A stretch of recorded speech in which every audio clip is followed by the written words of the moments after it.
I'm honestly not sure what's funnier. The fact that Raw is actually using Great Balls of Fire for Great Balls of Fire, or the fact that Lana, in her debut, is so fucking over just based on the fact that she's not Naomi.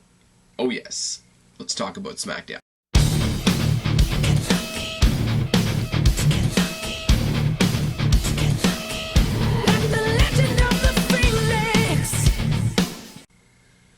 What's going on, everybody? It's your buddy, it's your pal, Smash Phoenix, the YWC Reality Check, here with your June 6th SmackDown Live review.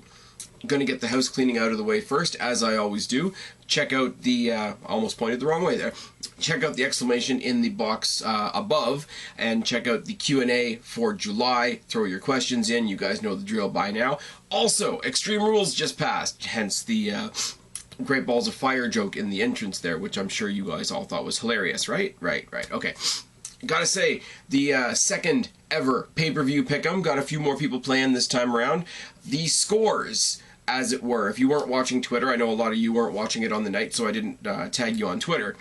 The final scores for the pay-per-view pick'em this time around, I had 15. Guapo had 13. Kristen had 11. Matt Donnelly had 13. Cheney815 had 17. Mizark 10 had 13. And Strife 19, I'm sorry, buddy, you didn't even break double digits. You sat there at 6, which means the winner for Extreme Rules is Cheney815. Sorry. Don't know what the fuck that was. Yeah. Congratulations. Sorry, totally lost my train of thought there, guys. Sorry. Congrats to Cheney815. Thanks to everybody that played along. You guys know the drill. If you've been following along up until this point, there's another pay-per-view in the next 5 minutes or so, so you'll all get a chance to play as well. In all seriousness, 2 weeks we're going to get Money in the Bank. We'll do another tackle. We'll do another pay-per-view pick'em. Hope more of you join us, to be quite honest. I will say the more people join, the harder it is to update on Twitter, because Twitter only gives you a certain amount of characters. Might have to figure out a different way to do that, to post the updates during the pay-per-view, but it is a lot of fun, and it's more fun hosting it than I thought it would be, and it is something good to do while there's a Raw pay-per-view on, isn't it? But we're not here to talk about Raw, we're here to talk about SmackDown. So let's talk about SmackDown, which opened with Shane McMahon and the 5 ladies that are going to be in the women's Money in the Bank match. It's all good. Shane McMahon makes his entrance. Huge pop, huge Shane O'Mac chants from the crowd. He introduces all the women, all the different participants, tries to find something nice to say about all of them, but let's be real, you got somebody like Carmella in there that really hasn't done much of note, and it's whatever. The only people that got pops were Charlotte and Becky, obviously. They do a big reveal, which I wasn't expecting, for the women's briefcase. And it's not the same, it's not the typical blue briefcase that they're going to use for the men, which is fine and wonderful, and it differentiates the women and all that. And I'm sure a lot of you, like me, were sitting there, please God, don't make it pink. And it's not, it's white, which is great, because it goes sort of along the idea that that the men's belts are mostly black, the black leather rather, with the decals and all that sort of thing, and the women's belts are white. They're lighter, and it makes sense that the briefcase would be lighter. It's all good. As I say, thank God it's not pink. We're not going back to the Tramp Stamp Championship days, which is all good. He talks about the dangers of the Money in the Bank. He talks about risk versus reward. He talks about all the typical things that we talk about approaching Money in the Bank. He talks about it a bit more because we're doing it for the first time with women, and it is what it is. And then we passed the mic around, and this got really cringy really fast. There's a lot of women in the WWE that I respect that shouldn't have a microphone. I'm just saying. Ellsworth proves that he's an idiot. Carmella shows how bad she is at talking shit. Somebody gave Charlotte a microphone, which makes me ask why. Natty is just creepy and trying to be relevant by quoting Bret Hart. Becky Lynch, yes, I'm biased, owned all of them. Tamina picked up the microphone to remind us that she still had a job and show off her really, really freaky eyebrows. And then the champion, Naomi, because she's totally in this match, took Vince McMahon's dick out of her mouth, and she came down to the ring to talk some shit and talk about how sad it is that she doesn't get to be a part of this historic match and blah, blah, blah, blah, blah. Second pay-per-view in a row that she doesn't have to defend her title, so good for her, I guess. Lana comes out, makes her debut, cutting off Naomi to the hugest pop of the segment. Huge Lana chants, etc. She comes out, confronts Shane McMahon, talks about how, you know, SmackDown's a land of opportunity. The crowd chants yes, yes, yes. She wants to be in the Money in the Bank. Yes, yes, yes. Shane McMahon says no. Shane McMahon says no. He dismisses her. He basically says, you know, I'm not having you out here right now. The crowd boos. Huge. We want Lana chants. Huge. Naomi, the babyface Naomi, makes fun of Lana, makes fun of the newcomer, makes fun of the crowd for chanting for the newcomer, because that's what a good babyface does, and then she makes some random Bugs Bunny jokes for reasons. So we got rid of Lana, and we go right into a predictable six-person tag. Six-person tag is the only reason that Naomi had any reason being in this segment, because you're piping up the women's Money in the Bank match for the other 5 women that are not sucking Vince McMahon's cock and don't get to carry that championship right now. Why would you have her come out and ruin the segment? Why couldn't you just introduce her afterwards? She's going to be in the match. We get it. We have to put up with her on our television screen, but it literally made no sense for her to be in that segment. So the first match of the night is Charlotte versus sorry, I can speak, I swear. Charlotte, Naomi, Becky versus Natty, Tamina, and Carmella, because we haven't seen this match before. I will say, the opening segment plus this, the women got the first half hour of SmackDown, and with SmackDown being the shorter show, they got a quarter of the show. So that's something I got to give WWE credit for, although I don't like what they're doing right now. I mean, I like the ladder match, obviously. I don't like Naomi being champion, obviously, but all that aside, exposure equals push in a lot of ways. So the fact that the women as a whole, as a division, got the first half hour of SmackDown is not something to be sneezed at, I will say.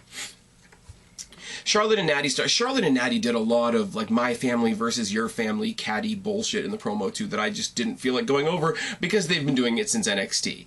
Oh yes, Charlotte and Natty start off with the collar and elbow tie up and an armbar by Natty. Charlotte rides a headlock that's reversed by Natty, chops by Charlotte, knee drop, axe handle by Becky, trip and a front face lock by Becky, pinning reversal sequence by Carmella, forearms by Becky, springboard thrust kick by Becky, corner tackle by Natty, snapmare by Tamina. Tamina rides a headlock and follows it up with a back elbow. Michinoku driver by Natalya. Really, really nice, I gotta say. I give Natty a lot of shit, but she pulls off a Michinoku driver. She snapped it off real good.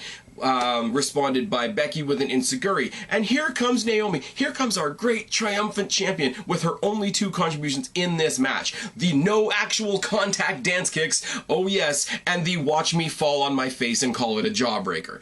Oh, yes. Boot by Charlotte, who gets double teamed by Natty and Tamina, but Lana returns. Lana returns, becomes my fucking hero, trips Naomi, makes Naomi eat shit. Nice and proper on the apron, which made me smile a whole bunch in time to get rolled back in. Eat a super kick by Tamina, of all people, and Tamina gets to claim credit for the win.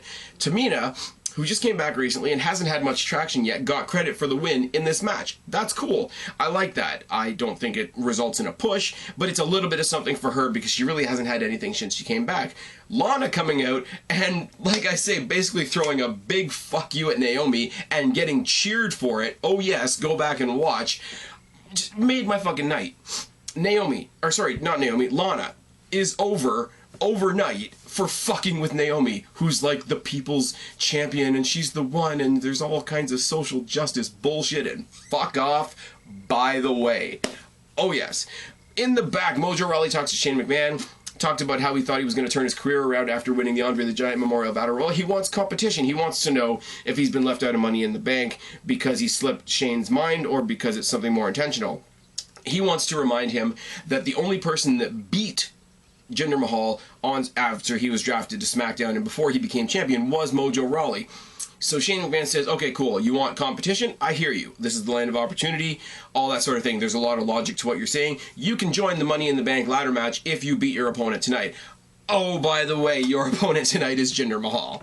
So, yeah, we know how that's going to go. AJ Styles versus Dolph Ziggler. Rematch from last week in the mid-show main event. You know that's a bad sign right there. Short as hell match. Still great. Ziggler's great. I don't like what they're doing with him creatively. Creatively, they don't know what they're doing with him. But he's still great in the ring. AJ Styles is AJ Styles. So Ziggler works the leg and works in some chain wrestling, and AJ Styles rides a headlock, series of strikes, and a dropkick. Ziggler rides a headlock, trades some punches, and a lot of chops. Kitchen sink by Ziggler, lariat by Styles. I can't read my own goddamn writing. Back elbow and a famous serve by Ziggler. Pinning reversal sequence, quick Styles clash. I will say, pinning reverse, pinning reverse, pinning reverse into a Styles clash is fucking nice. And a Styles clash obviously gets the win for AJ Styles. Gotta love the 50-50 booking, but I also gotta love a win for AJ Styles. The Fashion Files are doing their sort of old school black and white detective movie type motif, and they are visited in their still trashed office by the New Day, who want to know if the detectives have any intel on their opponents at Money in the Bank, the Usos. They give them a big box of stuff, and clearly you can see a lot of Tyler Breeze's disguises sticking out of the thing, like the dress and the hair, and it's all very strange. I think it's kind of funny that Breezango is fully in their element doing the detective thing, doing the inner monologue type thing, and New Day, of all people, are pointing out how bizarre they are. That's an interesting little bit of business right there. We get the announcement that John Cena is coming back. Obviously, John Cena is always going to come back. He's the guy on SmackDown. And if you follow the dirt sheets, WWE thinks that their fall in ratings is because of the absence of Brock Lesnar and John Cena. Could be because they're booking like shit right now, but far be it from me to argue with the great and powerful Vince McMahon, who's got his cock in Naomi's face. Moving on, he's returning on the 4th of July. Obviously, because John Cena and America, and he's got to push American grit, so there's the thing as well. Jinder Mahal versus Mojo Rawley. Speaking of people who love America, I gotta say, you knew this was going to be a squash match. You just knew it. And you just knew it, by the way, because he's got his match coming up with Randy Orton at Money in the Bank. He's not going to be losing to Mojo Rawley. 6 months ago, this would have been a kickoff match. This would have been a dark match. This would have been a match on Superstars if Superstars was still relevant. Now, Jinder Mahal's the champion, and Mojo Rawley looked decent in this match. This was a better match than it had any right to be. Not spectacular by any stretch of the imagination, but better than it had any right to be when you look at the names on paper. Collar and elbow tie and body shots by Mojo. Hip toss by Mojo. Forearm shots by Jinder. Mojo tosses Jinder out. He hits the pounce. He's doing the pounce, which is... Buddy in TNA used to use it all the time. I want to say Monty Brown, the guy, his nickname was the alpha male. He used to do the thing, it was kind of like an upward spear, and they called it the pounce. And Mojo has been using it a lot, which is good. It ties into the whole football tackle gimmick and all that, and the Gronk bullshit, which I'm so glad is over. Boot by Jinder, knee drops a lariat, and a Jinder rides a headlock for a while. Backdrop by Mojo, rolling tackles by Mojo. Mojo eats the ring post, and Jinder hits the Colossus for the win. Gotta say a couple of things. Always nice when a heel has his underlings come out to do his promo for him. Also nice that when he comes out to do his entrance, the arena is completely dark, and the graphic on the floor and on the Titantron only comes out as far as he's walking. Like, the graphic follows him to the ring and eventually lights up the whole ringway. It's a lot better than the little tiny snake that they had following Randy Orton at WrestleMania that everybody said looked like sperm, because that was really lame. New Day versus the Colognes. How do you think this went? Decent showing, I guess. Colognes get virtually no offense. Midnight Hour gets the win for the New Day. Gotta say a couple of things. New Day is still the New Day. New Day's shit is still awkward. The bad dancing, the smacking and spanking their opponents, and all that sort of thing. It's still awkward. It's still whatever. It's still meh. We haven't seen them in a while. Excuse me. We haven't seen them in a while. You know, absence makes the heart grow fonder, whatever you want to say. It is fun, and it is nice to see them on SmackDown where it doesn't feel so forced. I know I say that just about everything that comes over to SmackDown, but it is also fully true. I do have to say, the Big E entrance, the, you know, don't you dare be sour, you know, clap for your longest reigning tag champs, I wonder how long it's going to be till somebody calls them that, because yeah, they're the longest reigning Raw tag champs. It's irrelevant on SmackDown because SmackDown has a completely different set of titles.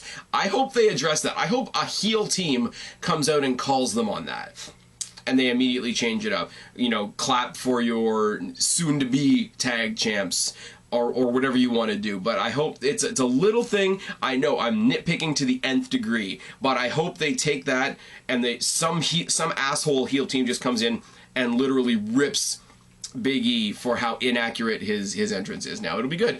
Usos come out and do their thing. I don't even know. I can't explain it. Like, they come out there. I swear to God, when you see the Usos do their promos now, it's like they've all had about 10 of these. Oh yes, and yes, I use 5-hour energy occasionally because I don't drink coffee. People are surprised to hear that. I mean, if you're the Usos, I mean, if you're at least one of the Usos, you got to be pissed off. You walk into the room every day, Naomi needs a paycheck, she's got her face on Vince's dick. I'd be mad too. I'd want to yell at somebody. Oh yes. I love the Lana shit tonight, guys. I'm sorry. I know I probably sound like an asshole. You know, the typical haters are gonna come up here telling me that I'm racist because I hate Naomi. Rah. It has nothing to do with the fact that she sucks balls. Oh yes, but yeah, the Lana thing just, it makes me happy. It makes me so happy. It makes me, I can't help but smile that Lana got so over in the process, absolutely putting it to Naomi. Fucking great. Speaking of things that probably make me a bad person for smiling at, Sami Zayn in the back cutting a heartfelt promo about all his opponents coming in the upcoming Money in the Bank match and how he's going to fight through and he's going to do his due diligence and scout all of his opponents. He's going to be on commentary tonight to scout Shinsuke Nakamura because he sees Shinsuke Nakamura as the most perplexing adversary, and he needs to do his homework, and he's gonna rise above, and he's gonna win Money in the Bank, and it's gonna be a glorious story. And then he gets punched in the face by Baron Corbin for reasons. I'm saying right now, I said it on Twitter, I'm saying it right here too. In a week and a bit, myself, Guapo, Kristen, we're gonna do Tackle for Money in the Bank. We're gonna do the pay-per-view pick'em again. Again, I say, I want all you guys to join in because the pay-per-view pick'em's real fun. Spoiler alert, my pick for Money in the Bank is Baron Corbin, just because anybody else can come out and do a great promo like Sam. I like Sami Zayn, don't get me wrong, but to see him pour his heart out about all his hopes and dreams about Money in the Bank and just BAM! Right in the face. Fuck you, Sammy, I'm gonna go get the briefcase now. It's fucking wonderful. Naomi again talking to Shane. She cries and cries. And cries and cries and cries. And cries and cries and cries and cries and cries. And Shane McMahon eventually gives us the match for Money in the Bank, Naomi versus Lana for the Women's Championship. Now I know, because of Naomi's skills, she's not going to lose the title. Sorry. At Money in the Bank. I understand that, but it's still fucking great. For her to be all like, nah, you don't deserve a title, you just got here, don't you know? And all that other bullshit that she says, and then not even an hour later, show her hypocrisy and basically beg for the match. It's really, really good. And I will say, nothing makes you sound more like a trash bag. Nothing makes you sound more like a trailer park piece of shit welfare hood rat than the expression, I'm gonna scratch your bald. I'm gonna snatch your bald. That's Naomi, folks. I'm just saying. But I'm racist. Oh, yes. Kevin Owens versus Shinsuke Nakamura is your main event. Baron Corbin politely takes Sami Zayn's spot on commentary because Sami Zayn is no longer available. Kevin Owens versus Shinsuke Nakamura, front face lock by Owens, who works over the arm a lot, a series of kicks and an enziguri by Nakamura, stomps by Owens, jabs, boots, and headlocks by Owens all over the damn place. DDT by Owens, a headlock, and they trade some forearms, drop kick by Nakamura, and there's a series of strikes from Shinsuke Nakamura's strikes are crazy, and unlike Naomi's, they actually make contact. Oh yes. Corner knee lift by Nakamura, headbutt by Owens, cannonball by Owens, inverted exploder and a Kinshasa gets the win, or makes the winner, or makes Shinsuke Nakamura the winner. How's that for my English? He's celebrating in the ring. Kevin Owens is all pissed off. He gets out of the ring, no problem. The night ends. The episode ends. The show goes off the air with Baron Corbin leaving commentary, hitting a wicked end of days on Shinsuke Nakamura. Baron Corbin standing tall at the end of tonight. Baron Corbin will be standing tall in a week and a half, on a week from Sunday, at Money in the Bank. There's my prediction. WWE proved me wrong, obviously. Honestly, Money in the Bank, I mean, it's not a high measuring stick to make, but Money in the Bank is looking a hell of a lot better than Extreme Rules, isn't it? You got the New Day versus the Usos, which by promos alone has been entertaining as hell. You got Naomi versus Lana, which just makes me laugh. You got the women's Money in the Bank. You got the men's Money in the Bank. And you got Orton versus Mahal, too. It's looking like a good show so far. And if they do what I want them to do, if Baron Corbin wins Money in the Bank, if Becky Lynch wins Money in the Bank, if Lana wins the fucking women's championship, it's all gonna be good. Fucking let Orton beat Mahal and then Corbin cashes in that night. Let Lana beat Naomi and Becky Lynch cashes in that night. 2 cash-ins on the night that the respective briefcases were won would be another historic thing, would it not? This was a fun as fuck episode of SmackDown Live, guys, and yes, Yes, as it was mentioned in my Q&A not too long ago, yes, I'm a little biased. I'm sorry. I'm Spaz, your YWC Reality Check. Subscribe up there, talk down there, start a conversation, keep all of these conversations going. Don't be a stranger. I'll talk to each and every last one of you later. But for right now, I'm tagging out. Bye, guys. Fuck Naomi.